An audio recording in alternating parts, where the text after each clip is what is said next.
America Iran युद्धाचे परिणाम उभ्या जगावर होत आहेत.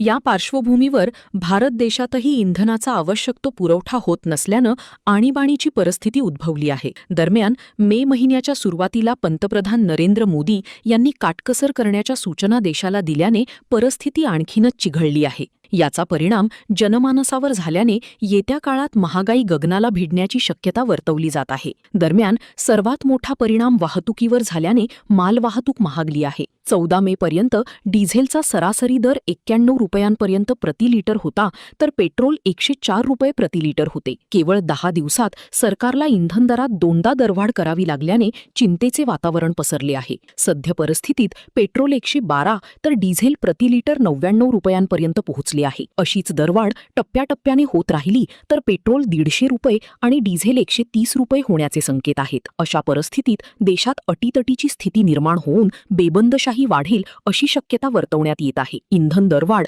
आणि गॅस सिलेंडरच्या दरात झालेली वाढ पाहता सर्वसामान्य नागरिक पूर्णतः हबकला आहे. मालवाहतुकीचे दर वाढल्याने साहजिकच त्याचा परिणाम उत्पादनांवर होऊन त्यात वाढ झालीये. बाजारात किरकोळ वस्तूंच्या किमतीत झालेल्या वाढीने आम आदमी ग्रस्त झालाय.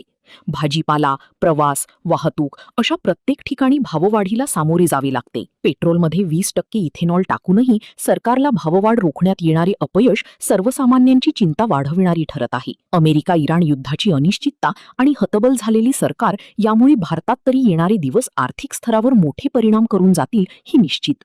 दिशा न्यूज ब्युरो, नाशिक.